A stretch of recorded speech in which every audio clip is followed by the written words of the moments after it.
अस्सलामुअलैकुम दोस्तों, आप देख रहे हैं उर्दू खानी घर। अगर आपको हमारी वीडियोस पसंद आती हैं तो प्लीज़ चैनल को सब्सक्राइब करें, वीडियो को लाइक करें और दोस्तों के साथ शेयर करना ना भूलिए।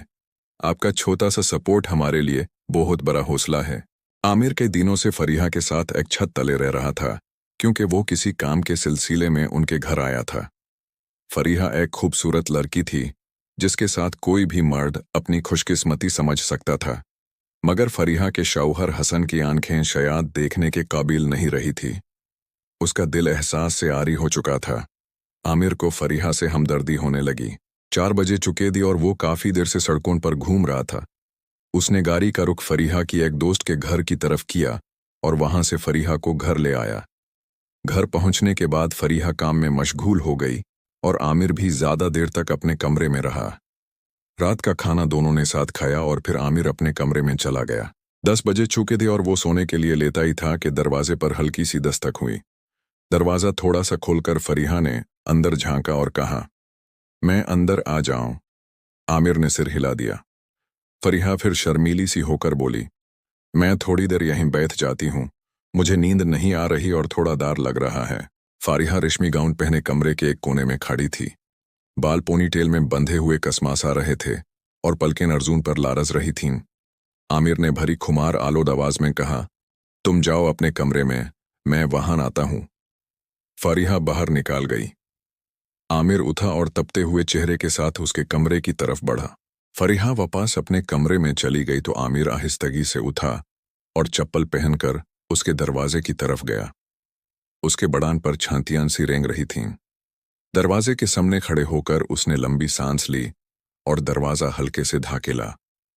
वो खुला हुआ था। उसने कदम अंदर रखा और दरवाजा बैंड कर दिया। फरीहा कमरे में बेचैन सी इधर उधर चल रही थी। उस देख कर मुस्कुराई और बोली, मुझे आज बहुत डर लग रहा है, अभी लगा जैसे किसी ने खिड़की खोलने की कोशिश की हो।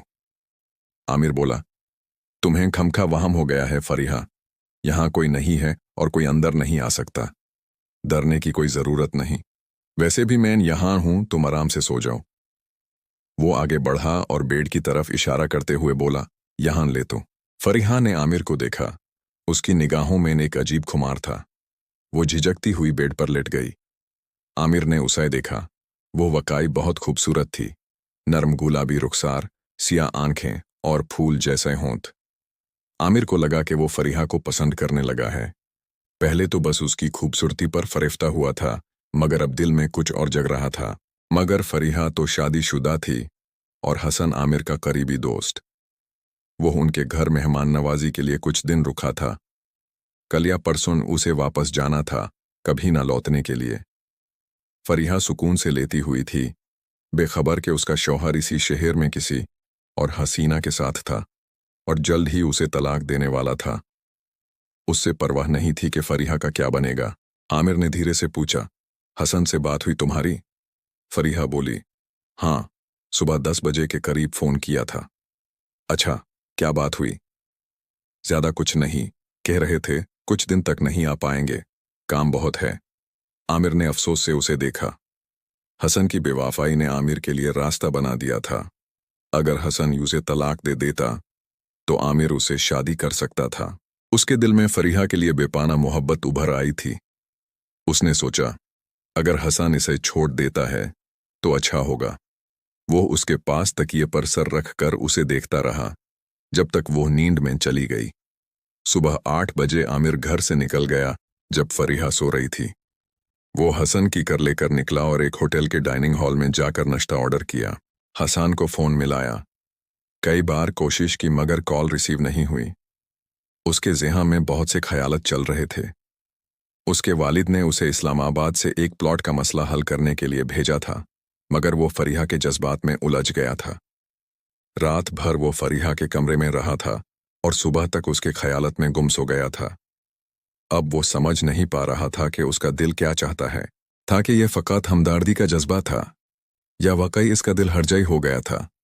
नाश्ता ख़त्म करके इसने बिल अदा किया और काउंटर की तरफ बढ़ा। काउंटर के पीछे एक चाको चौबंद सा क्लर्क बैठा हुआ था। आमिर को करीब आते देखकर इसने सवालिया अंदाज में देखा। यहां कोई हसन फरूक साहब ठहरे हुए हैं? इसने कोहनी काउंटर के शीशे पर तकाकर हसन के बारे में इस्तिफसार किया था। क्लर्क मुस्तैदी से सामने रखे कंप्यूटर की तरफ मुतवज्जे हो गया। उसने कहा, जी हाँ, हसन फारूक कमरा नंबर 245 में ठहरे हुए हैं। उसका कमरा दूसरे फ्लोर पर था। आमिर ने क्लर्क का शुक्रिया अदा किया और लिफ्ट की तरफ बढ़ा। 1 मिनट सर। क्लर्क ने उसे पुकारा तो आमिर ने पलट कर कहा, हाँ बोलो। अगर आप हसन फारूक साहब से मिलना चाहते हैं तो माजरत के साथ कहना चाहता हूं, आप उनसे इस वक्त नहीं मिल सकते। आमिर ने भुनवैन उचका कर देखा और कहा, क्यों? उन्होंने सख्ती से मना किया है सर, कोई भी उनके कमरे की तरफ न जाए। आमिर ने सख्ते लहजे में कहा, वो मेरा दोस्त है और मुझे उससे अभी मिलना है। सॉरी सर, हम आपको ऊपर नहीं जाने दे सकते।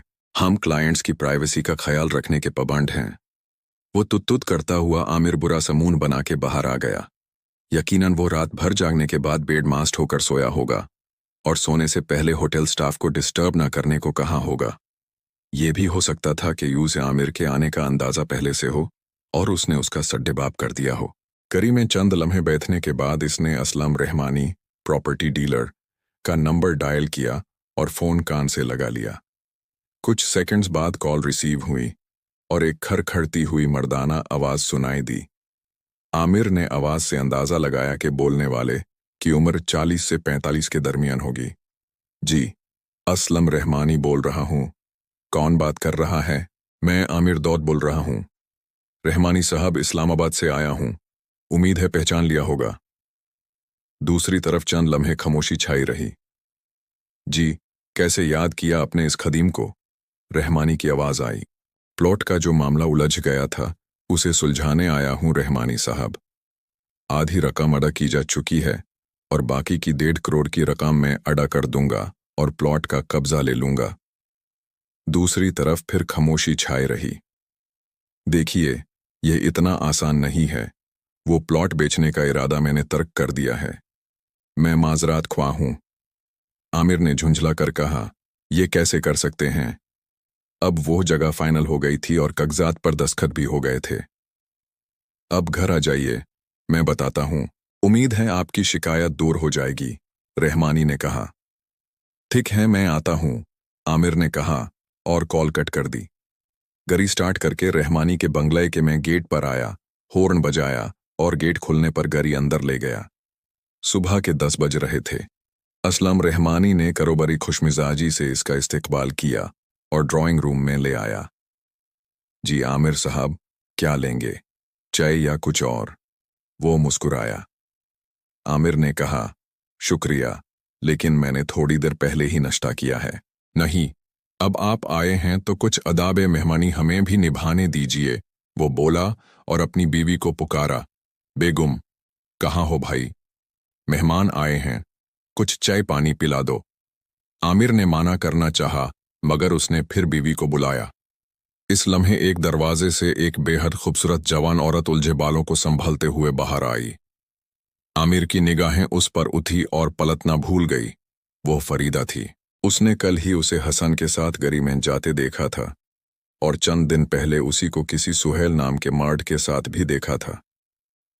कल गरी में देखकर आमिर को लगा था कि यह चेहरा कहीं देखा हुआ है। अब सब वज़ेह था। वो फरीदा थी, असलाम रहमानी की बीवी, हसन की महबूबा और सुहेल नाम के किसी मर्द की शायद गर्लफ्रेंड। आमिर का दिमाग सुन सा हो गया। भाई, चाय बना दो, मेहमान आए हैं, रहमानी ने फरीदा से कहा, जबकि आमिर अब तक इस अचानक झटके से संभाल नहीं पाया था। उसकी निगाहें अब तक उस लड़की पर टिकी हुई थी, जिसे देख कर लगता था कि उम्र 30 के करीब है, मगर देखने में 25 से ज्यादा नहीं लगती। लिबास की तराश खराश उम्दा थी और चेहरे की मुलायम जिल्द बता रही थी कि इसका खास ख्याल रखा जाता है। आमिर ने घूर कर देखा।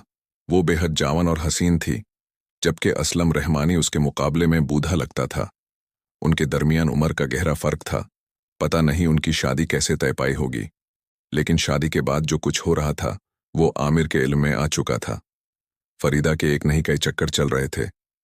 हसन को अपनी जुल्फों के जाल में काट कर रखा था और सुहेल के साथ तो आमिर अपनी आंखों से देख चुका था। वो खासी दीदा दलेर औरत थी, सुहेल को घर बुलाकर उसने अपने शोहर की आंखों में धूल झोंक दी थी। ठीक है, मैं चाय लाती हूं, फरीदा ने कहा और एक उछती हुई निगाह आमिर पर डालकर किचन की तरफ चली गई। जी आमिर साहब, असलाम, रहमानी ने घूमकर गला साफ करते हुए कहा। मुझे पता है, आप बहुत दूर से इस छोटे से मसले को हल करने आए हैं। जी हाँ, मुझे आना पड़ा। रहमानी साहब, आपकी तरफ से कोई वाज़ेह जवाब नहीं मिल रहा था, इसलिए पापा ने मुझे भेजा कि हम ये मामला बाहमी इफ़हाम व तफ़हीम से हल कर सकें। लेकिन मसला तो हल हो चुका है आमिर साहब, रहमानी ने कहा। वो कैसे? मैं आपको बता चुका हूँ फ़ोन पर भी कि वो प्लॉट बेचने का इरादा मैंने तर्क कर दिया है, वो इत्मीनान से बोला। आमिर के माथे पर शिकाने उभर आई। हमने एक कॉन्ट्रैक्ट पर साइन किए थे जिसके मुताबिक आधी रकम अदा की जा चुकी है और कानूनी तौर पर हम इस जायदाद के मालिक बन चुके हैं। सिर्फ बाकी रकम की अदायगी रह गई है और फिर हमें कब्जा मिल जाएगा। अब ऐसा कुछ नहीं होगा, रहमानी बोला, और जिस मुआहिदे पर हमने दस्तखत किए थे वो मेरे पास है, मैं उसे जारी कर दूंगा।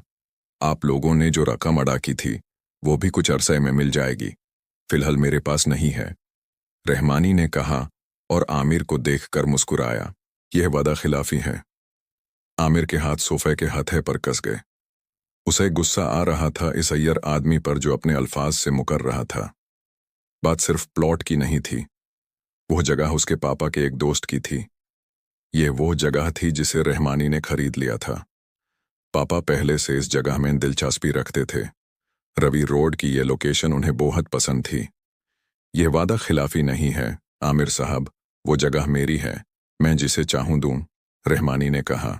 अब छोरो चाय पियो, फरीदा ने कहा, जो चाय की लवाजमात भरी ट्रॉली धाकिलती हुई अंदर आई थी और बर्तन टेबल पर रखने लगी।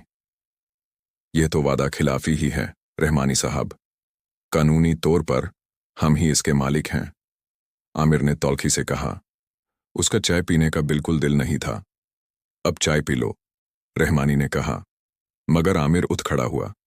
फरीदा वापस एक दरवाजे की ऊत में गायब हो गई। नहीं, मैं जा रहा हूं, मेरी बात पर फिर से गौर करें, मैं बाद में कॉल करूंगा। मैंने सोचने के बाद यह मुआहिदा खत्म करने का फैसला किया है, आमिर बोला। मगर अब तो चाय पी कर जाओ, मुझे अपनी खिदमत से यूं महरूम ना करो, रहमानी ने कहा, मेहमान नवाजी का मुजाहिरा करते हुए। लेकिन आमिर ने उसका इसरार नजरअंदाज किया और बाहर निकल आया। गाड़ी स्टार्ट करके रोड पर आ गया। रहमानी से मिलकर उसका दिल बड़माजा हो गया था। वो हर सूरत प्लॉट के डॉक्यूमेंट्स लेना चाहता था, क्योंकि वो उनकी प्रॉपर्टी थी। वो यहाँ प्लॉट का मामला निपटाने आया था, मगर एक और रात से पर्दा उठ गया था। फरीदा को रहमानी की बीवी के रूप में देखकर उसे हैरत का झटका लगा। वो जो कई कश्तियों की मुसाफिर बनी हुई थी। सबसे अहम बात यह थी कि हसन इस लड़की से शादी करना चाहता था। वो मुस्तकबिल के लिए मंसूबे बना चुका था। होटल की लॉबी में उसने आमिर को साफ अल्फाज में कहा था कि वो फरीदा से शादी करेगा और फरीहा को छोड़ देगा। आमिर ने सोचा अगर वो हसन को फरीदा की हकीकत बता दे तो शायद वो फरीदा पर लानत भेज दे। उसके ज़हन में यह भी आया कि अगर हसन को सच पता चल गया तो वो फरीहा को छोड़ने का इरादा भी तर्क कर दे। गाड़ी चलाते हुए वो इसी सोच में मगन था। लंच से थोड़ा पहले वो घर आ गया। फरीहा ड्राइंग रूम में सोफा पर दोनों पाँव ऊपर किए टीवी देख रही थी। कोई सिंगिंग शो चल रहा था जिसका शोर कमरे में गूंज रहा था। आमिर को आता देखकर वो मुस्कुराए और टीवी की आवाज़ धीमी कर दी। ये बताओ क्या हो रहा है, आमिर ने पूछा। कुछ नहीं, टीवी देख रही थी। सुबह से घर के काम निपटा रही हूं, सफाई, बर्तन, खाना।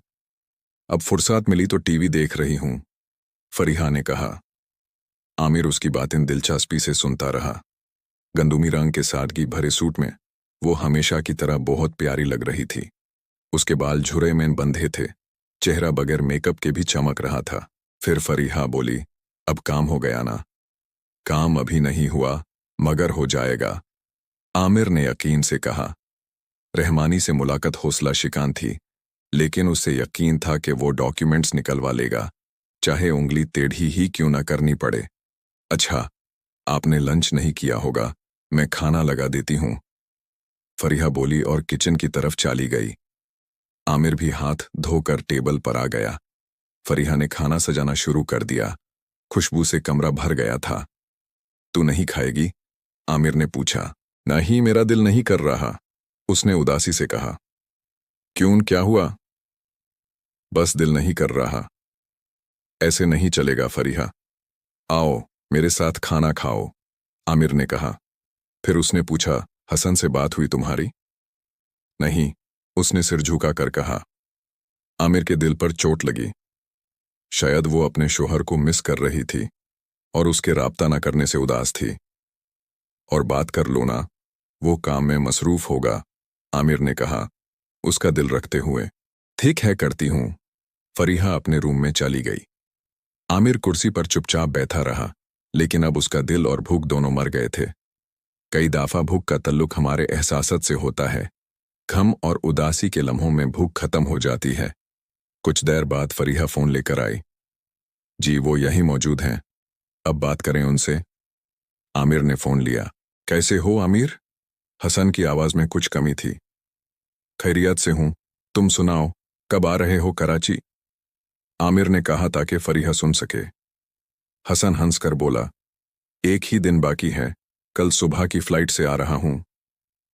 आमिर ने दांत कसते हुए कहा, ठीक है, मैं एयरपोर्ट पर लेने आ जाऊंगा। जब फरीहा किसी काम से बाहर गई तो आमिर ने दबी जुबान में कहा, अयाशियान कर रहे हो तुम? मुझे तुमसे मिलना है, वरना फरीहा के सामने सब कुछ बता दूंगा। अभी मत बताओ, मैं खुद बाद में सब कह दूंगा, हसन ने घबराहट से कहा। बकवास मत करो, कहाँ हो इस वक्त? शाम से पहले होटल आ जाओ, हसन बोला। ठीक है, आमिर ने कहा और फोन बैंड कर दिया। थोड़ी देर बाद फरीहा वापस आई। अब उसका चेहरा पुरसुकून लग रहा था। खाया नहीं? ठंडा हो रहा है, उसने कहा और अपने लिए भी खाना निकाल लिया। अभी थोड़ी देर पहले उसने खाना खाने से माना किया था, मगर अब वो खुश थी, शोहर से बात होने के बाद। आमिर ने उदासी से खाना खाना शुरू किया। हर निवाला गले में नतक रहा था। कुछ निवाले जबरदस्ती खाने के बाद वो उठ गया। खाया नहीं आपने? फरीहा हैरान हुई। हाँ, बस इतना काफी है, आमिर ने कहा। वह उस देखकर अजीब सा दाढ़ महसूस कर रहा था। हसन का बर्ताव पहले भी फरीहा के साथ अच्छा नहीं रहा होगा, मगर उसके एक फोन कॉल ने उसे मुतमाइन कर दिया था। आमिर का दिल बेचैन हो गया।